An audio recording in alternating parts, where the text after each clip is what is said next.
नमस्कार दोस्तों, मैं सिस्टर प्रोफेसर अंतिम रोजगार की ही नहीं, सही रोजगार की कि डिस्ट्रैक्शन आपको खींचे। एक अच्छा करियर केवल ऑप्ट नहीं करना है, बल्कि उसके लिए ऑप्टिमिस्टिक भी होना बहुत जरूरी है। मेरी और मेरी टीम की कोशिश होगी कि हम आपको अच्छी और सही राय दें। शुक्रिया। नमस्कार दोस्तों, मैं सिस्टर प्रोफेसर अंतिमा आप सबका बहुत बहुत स्वागत करती हूँ हमारे चैनल हिंदी नारी में। धीरे धीरे एक साल और बीत गया। आने वाला साल हमारे सामने बहुत सारी संभावनाएं और बहुत सारी चुनौतियां लेकर के आने वाला है। आज हम अपने वीडियो में इन्हीं में से एक गंभीर चुनौती पर बात करने वाले हैं। हमारा भारत विश्व का सबसे बड़ा युवा आबादी वाला देश है और इस सबसे बड़ी युवा आबादी की गंभीर समस्या है रोजगार की। रोजगार की ही नहीं, सही रोजगार की। अब सही रोजगार कैसा होना चाहिए, इसका निर्णय बहुत हद तक स्वयं आप पर निर्भर करता है। आज की वीडियो में हमारा यह प्रयास है कि हम आज के इस निर्णय लेने में थोड़ी सी सहायता कर सकें। हमारे सामने बहुत सारे कन्फ्यूज़न होते हैं। बचपन से लेके बड़े होने तक कई सारे क्षेत्र ऐसे हुए होते हैं जिनमें हम कभी ना कभी अट्रैक्ट होते हैं। बचपन में हमने कुछ और सोचा था, बड़े होने पर हम कुछ और कर रहे हैं और लास्ट में जाके हम कुछ और बन गए। और कई दफ़ा तो ऐसा होता है कि जॉब पा जाने के बाद हमें समझ में आता है कि ये तो हमें करना ही नहीं था, हम तो कुछ और करना चाहते हैं, लेकिन तब तक देर हो चुकी रहती है। तो यही देरी ना हो तो इसलिए क्यों ना थोड़ी दिमागी कसरत पहले ही कर ली जाए। तो सही करियर चूज़ करने के लिए दो तरीके होते हैं। पहला ये कि आप समझ जाएं कि डिस्ट्रैक्शन आपको किन चीज़ों से हो रही है, और दूसरा कौन कौन सी ऐसी बातें हैं जिनको ध्यान देना चाहिए किसी भी करियर को ऑप्ट करने के लिए। हम बात करते हैं पहले तरीकों पर। डिस्ट्रैक्शन किन किन चीज़ों से हो सकती है, जिसमें सबसे पहले आता है कि हम अक्सर दूसरे को फॉलो करते हैं कि वो अपने फील्ड में आगे जा रहा है तो हमें भी वही करना चाहिए। मतलब मसलन कोई बच्चा है जो साइंस साइड में अच्छा है और हम आर्ट साइड लिए हैं, और हमें लगातार सुनने को मिलता है कि साइंस लेने से करियर ऑप्शन अच्छा है, आगे फ्यूचर अच्छा है, तो हमारा भी दिमाग उसी तरफ डिस्ट्रैक्ट होता है कि मुझे भी साइंस लेना चाहिए। लेकिन अगर आपकी स्वयं की रुचि, स्वयं की पोटेंशियल उतनी नहीं है और फिर भी आप केवल अट्रैक्ट होकर के वो करियर चूज़ कर रहे हो, वो लाइन चूज़ कर रहे हो, तो आपके फेल होने की संभावना बहुत ज़्यादा है। अब बरगद के पेड़ से गुलाब का फूल तो नहीं मांग सकते, गुलाब के पौधे की अलग अहमियत है और बरगद के पेड़ की अलग अहमियत है। और इसी तरीके से जो सबसे बड़ा कन्फ्यूज़न होता है कि गवर्नमेंट करें या प्राइवेट, तो ये बात आप अच्छी तरीके से समझ लीजिए कि गवर्नमेंट हो या प्राइवेट हो, दोनों जगह आपको अपना 100% देना ही होगा। अगर आपका इंटरेस्ट है तो आप दोनों जगह अच्छे सर्वाइव कर सकते हैं। ऐसा नहीं है कि गवर्नमेंट जॉब पा जाने के बाद फिर आपका टेंशन ख़त्म। वहाँ पर भी उतनी ही चुनौतियाँ हैं। केवल जॉब पा जाने के बाद वहाँ रुक नहीं जाना है, जॉब पाने के बाद भी आगे बढ़ना है। अगला जो कन्फ्यूज़न होता है, अगला जो डिस्ट्रैक्शन होता है कि किस जगह वैकेंसी ज़्यादा आती है। मुझसे इस तरह के सवाल बहुत ज़्यादा पूछे जाते हैं कि मैम इस सब्जेक्ट में बहुत वैकेंसी आती है, लेकिन मैंने MA किसी और सब्जेक्ट से किया है, लेकिन वैकेंसी किसी और में आती है, तो क्या मैं वो भी कर लूँ। ये कन्फ्यूज़न है और ये कन्फ्यूज़न होना बहुत लाजमी है। लेकिन एक बात ये अच्छी तरीके से समझ लीजिए कि अगर वैकेंसी ज़्यादा है तो कंपटीशन भी ज़्यादा होता है। तो केवल इस तरह अट्रैक्ट होकर के हम नहीं जा सकते कि वैकेंसी ज़्यादा है, और वैकेंसी ज़्यादा है या कम है, लेकिन आपका अपना पोटेंशियल और आपका इंटरेस्ट कितना है उस जगह पर, इस पर डिपेंड करता है। अगला जो इम्पोर्टेंट बात होती है कि कौन सी जॉब फ्यूचर में अच्छी है।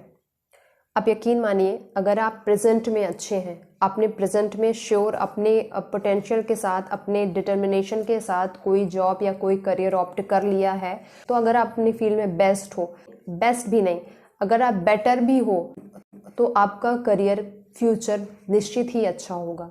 तो ये कोई डिस्ट्रैक्शन या टेंशन की बात नहीं होनी चाहिए। और अगली जो बहुत ज़्यादा कन्फ्यूज़न होती है कि लैक ऑफ नॉलेज। अगर आपको नॉलेज ही नहीं है उस फील्ड में, तो आप कितना भी हो जाएगा, आपको बहुत मुश्किल होगी।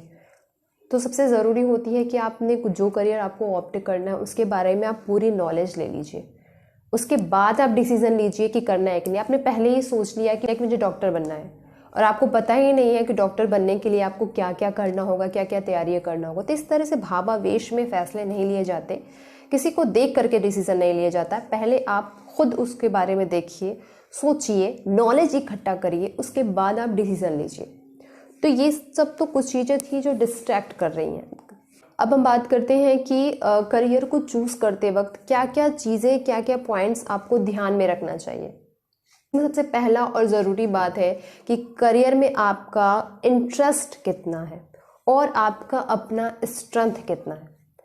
और थोड़ा इसमें रियलिस्टिक होने की ज़रूरत है, मतलब भावावेश में, भावनाओं में बह करके करियर चूज़ नहीं किया जा सकता। आप कितना वास्तविक हैं उसको लेकर के, उसकी वास्तविक, उस करियर की वास्तविकता आपको कितनी ज़्यादा पता है, उस पर डिपेंड करती है। मसलन आपका इंटरेस्ट क्रिकेट में है, आप बहुत क्रिकेट देखते हो और आपको फिर समझ में आया कि आपको आफ्टर ग्रेजुएशन समझ में आ रहा है कि आपको क्रिकेट करनी है, आपको क्रिकेट खेलना चाहिए था, बट अब आप क्रिकेट की फील्ड में उतरना चाहते हैं। लेकिन आपको अब यहाँ पता होना चाहिए, ज़रूरी होगा कि किस एज तक हम क्रिकेट खेल सकते हैं, आपको कितना स्ट्रगल करना पड़ेगा अभी जाने के लिए, आप कितने साल शायद खेल सकोगे और आपकी शायद रिटायरमेंट की उम्र आ जाए। तो ये आगे पीछे फ्यूचर पूरा देखने के बाद ही डिसीज़न लिया जा सकता है, फॉर्मली डिसीज़न लिया जा सकता है। तो बहुत से लोग कहते हैं कि इंटरेस्ट होना चाहिए, और अच्छी बात है, आपका अपना इंटरेस्ट होना चाहिए, लेकिन मैं मानती हूँ कि इंटरेस्ट के साथ थोड़ा रियलिस्टिक थिंकिंग भी होनी चाहिए कि केवल इंटरेस्ट नहीं हमसे जोखिम नहीं ले सकते। उसके साथ थोड़ा सा आपका रोड मैप, थोड़ा सा आपकी प्लानिंग के साथ अगर आप अपना इंटरेस्ट परस्यू कर रहे हैं तो ये आपके लिए बेस्ट होगा। अब दूसरे पॉइंट पर आए कि बहुत से लोगों को तो आफ्टर ग्रेजुएशन पता नहीं होता है कि वो अब उन्हें करना क्या है। तो अब वो फिर वो क्वेश्चन करते हैं कि अब मैं क्या, इस फील्ड में वैकेंसी ज़्यादा हो रही है या फिर इसको ईजी तरीके से क्रैक किया जा सकता है, ये तमाम चीज़ें। तो ये मेरी ये पर्सनल एडवाइस ये होगी कि आप अब तक जिस फील्ड में आपने पढ़ाई की है, जो भी फील्ड में आपने पढ़ाई की है, कोशिश करिए कि आप उसको यूटिलाइज करते हुए ही अगला करियर, अपना करियर ऑप्शन चूज करें, ताकि आपका जो अब तक का ईयर है आपको फिर नए सिरे से मेहनत करनी पड़े। इससे बेटर होगा कि आप अपने अब तक की पढ़ाई को यूज़ करते हुए, अपने अब तक की पढ़ाई को साथ लेकर के कोई नया करियर स्टार्ट करें। तीसरा इम्पॉर्टेंट पॉइंट ये है कि आपका नेचर कैसा है। मसलन आप बहुत ज़्यादा लोगों से पब्लिक डीलिंग पसंद नहीं करते, बहुत ज़्यादा आप किसी से बहुत बोल्डली बात नहीं करना चाहते, बहुत रूड नहीं हो सकते, और आपने अपना करियर ऑप्ट कर लिया कि आपको पुलिस में जाना है, तो वहाँ पे आपको बहुत पब्लिक डीलिंग करनी होगी, अच्छे बुरे लोगों से मिलना होगा, उस तरीके से बात करनी होगी, और आपका नेचर ही नहीं है तो शायद आप जॉब में आ जाने के बाद फ्रस्ट्रेट होना स्टार्ट कर दोगे। उसके बाद फिर आपको लगेगा कि आपने क्या डिसीजन ले लिया। तो केवल जॉब प्रोफाइल देख करके ही चूज ना करें, आपका अपना नेचर उस जॉब के हिसाब से सूट करता है कि नहीं, ये भी बहुत ज़रूरी है। ठीक है, अगला इसके साथ मैं और कहूँगी कि आपके लिए आप खुद तय कर लें कि आपको ज़रूरी क्या है। आपके लिए पैसा ज़रूरी है, पावर ज़रूरी है, प्रसिद्धि ज़रूरी है, फैमिली ज़रूरी है, या सुकून ज़रूरी है। अगर आपने इन सब एस्पेक्ट पे सोच लिया तो आपको बहुत आसान हो जाएगा निर्णय लेना। अगर आप फैमिली से दूर जाना पसंद नहीं करते और आपने फिर बाहर का करियर चूज़ कर लिया तो वो आपको एक टाइम के बाद बहुत सफ़र करेगा।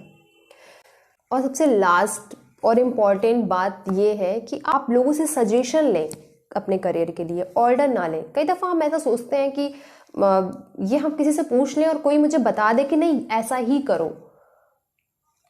मेरे पास खुद ऐसे मैसेज आते हैं कि मैम मैं ये कर लूँगी। अभी रिसेंट ही एक बच्ची से मेरी बात हुई, वो राजस्थान की है, और हालांकि मुझे अच्छा भी लगा, मगर वो एकदम अपना पूरा रोड मैप उसने तैयार करके रखा था कि मुझे ये करना है, उसके बाद मैम ये कंटिन्यू करना चाहती हूँ, और वो बस मुझसे वो लास्ट वाली मोहर कि हाँ कर लो, ये बहुत अच्छा है, बस इतना सुनने के लिए उसने मेरे पास गूगल मीट पे मुझसे बात करी कि मैम अब ये बता दीजिए कि मैंने ये सोचा है और ये अच्छा है कि नहीं।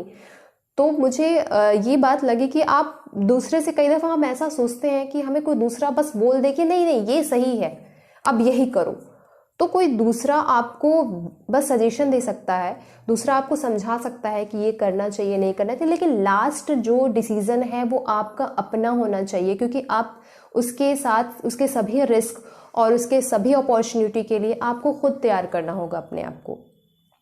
हाँ, कई दफ़ा हमारे पेरेंट्स हमें इतना जानते हैं कि वो हमें हेल्प कर सकते हैं कि आपको क्या लेना है, क्योंकि उन्होंने हमें बचपन से देखा है। हमारे फ्रेंड्स जो होते हैं वो हमें जानते हैं, तो वो हमें हेल्प कर सकते हैं कि हमारा ये नेचर नहीं है या फिर हमारे लिए क्या सही है क्या गलत है, वो हमें सजेस्ट कर सकते हैं। लेकिन मेरा बस ये कहना ये है कि आप कोशिश करें कि आप सुने सबकी, लेकिन आखिरी निर्णय आप खुद लें अपने करियर के लिए।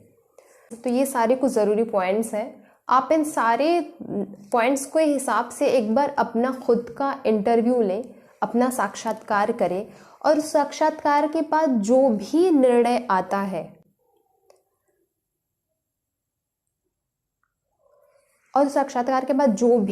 आपका आता है, उस निर्णय पर, उस डिसीजन पर आप एक 3 साल का कम से कम एक रोड मैप तैयार कर लीजिए कि अब आपको क्या करना है, उसके अकॉर्डिंग क्या ज़रूरत होनी चाहिए, पूरी प्लानिंग। क्योंकि बस निर्णय ही ले लेना ज़रूरी नहीं है कि मुझे ये बनना है, मुझे IAS बनना है, मैंने इन सारे पॉइंट के हिसाब से समझ लिया।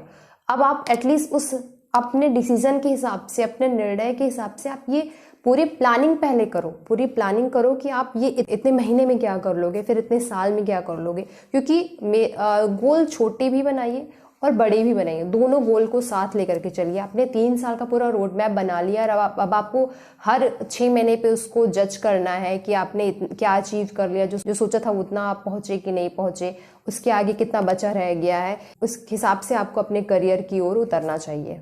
इसके बाद भी बहुत सारी बाधाएं आएंगी, बहुत सारी चुनौतियां आएंगी, लेकिन चूंकि आपने अपना निर्णय बहुत फर्मली लिया है, अपने आप को देख समझ के लिया है, तो मुझे पूरी उम्मीद है कि आप उन चुनौतियों और उन बाधाओं को भी पार कर सकेंगे। और लास्ट में सबसे ज़रूरी बात मैं कहना चाहूँगी कि हमें एक अच्छा करियर केवल ऑप्ट नहीं करना है, बल्कि उसके लिए ऑप्टिमिस्टिक भी होना बहुत ज़रूरी है। क्योंकि संघर्षों का दौर है साथियों, और हमारे हिसाब से, हमारे प्लानिंग के हिसाब से एग्जैक्ट इस डेट टू इस डेट सक्सेस मिल जाएगी, ऐसा ज़रूरी नहीं है। सो प्लीज़ आशावादी रहें, और जब तक सफलता ना मिल जाए तब तक संघर्ष करना ना छोड़ें। मुझे उम्मीद है कि आपको इस वीडियो से थोड़ी बहुत मदद मिली हो। इसके अलावा भी आपको कोई भी प्रश्न आपके दिमाग में रह गया है तो आप मुझे मेल कर सकते हैं, कमेंट सेक्शन में पूछ सकते हैं। मेरी और मेरी टीम की कोशिश होगी कि हम आपको अच्छी और सही राय दें। मेरे और मेरे चैनल की तरफ से आप सभी को बहुत बहुत शुभकामनाएं। शुक्रिया। और अधिक अपडेट्स के लिए आज ही चैनल को सब्सक्राइब करें और बेल आइकन को दबाना ना भूलें। शुक्रिया।